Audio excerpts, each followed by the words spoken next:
इसी तरह एक बार लंकेश माहेश्मती नगरी पर आक्रमण करने पहुंचा। युद्ध से पहले वो नर्मदा नदी के तट पर भगवान भोलेनाथ की आराधना कर रहा था। उसके लिए उसने नदी के घाट पर शिवलिंग की स्थापना की और पूरे विधि विधान से पूजा अर्चना करने लगा। उसी समय नदी की दूसरी ओर राजा सहस्त्रबाहु अपनी सभी रानियों के साथ स्नान करने आए हुए थे। वो सभी अपनी जल क्रीड़ा में मग्न थे और उन्होंने अपना पराक्रम सिद्ध करने के लिए अपने 1000 हाथों का इस्तेमाल करके नर्मदा नदी का बहाव दोनों तरफ से रोक दिया। अब नदी का बहाव रुका तो रावण की सारी पूजा सामग्री नदी में बह गई और उसका ध्यान टूट गया। ये देखकर वो बहुत क्रोधित हो गया।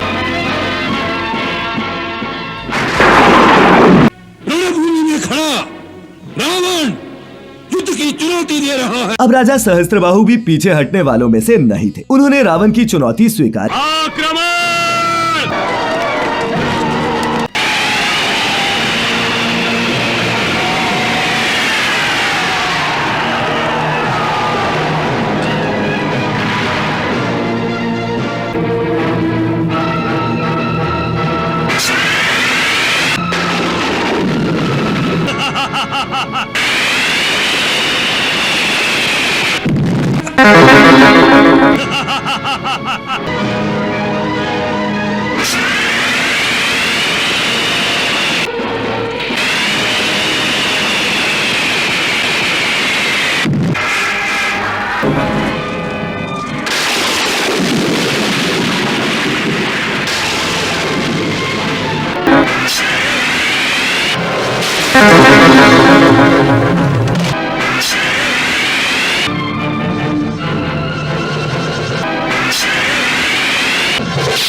फिर आखिर में राजा सहस्त्रबाहु ने अपने हाथों के बल का इस्तेमाल किया और रावण को उसमें जकड़ लिया। रावण ने उसके हाथों से निकलने की बहुत कोशिश की, लेकिन वो असफल रहा और इस तरह माहेश्मती नरेश ने रावण को हराकर उसे बंदी बनाकर अपने कारावास में कैद कर लिया। ऋषि पुलत्स्य के कहने के बाद सहस्त्रबाहु ने रावण को कारावास। सहस्त्रबाहु अपनी सेना के साथ परशुराम जी के पिता ऋषि जमदग्नि के आश्रम पहुँचे। वहाँ पहुँचकर उन्होंने ऋषि से उनकी कामधेनु गाय मांगी, लेकिन जमदग्नि जी ने उन्हें ये देने से इनकार कर दिया। कामधेनु गाय चुरा कर चले गए। लेकिन जब भगवान परशुराम वापस लौटे तो उनका क्रोध 7वें आसमान पर पहुंच गया। वो अपना फरसा लेकर सीधे माहेश्मती राज्य पहुंचे और एक उन्होंने राजा सहस्त्रबाहु के सभी हाथ काट डाले।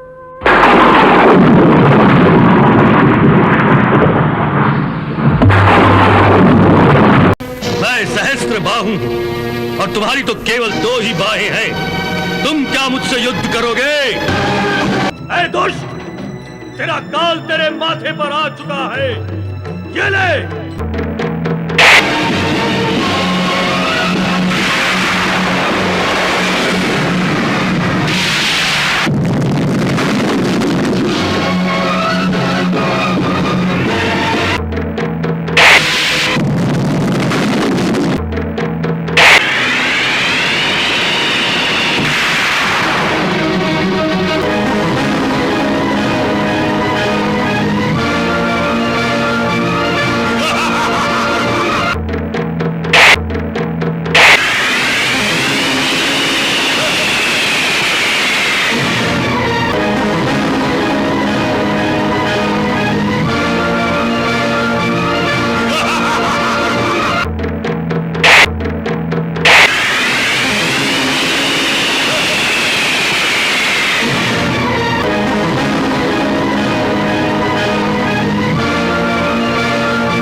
राजा के वध के बाद जब परशुराम तीर्थ यात्रा पर गए तब सहस्त्रबाहु के पुत्रों ने ऋषि मुनि जमदग्नि की ही हत्या कर दी, जिससे क्रोधित होकर भगवान परशुराम ने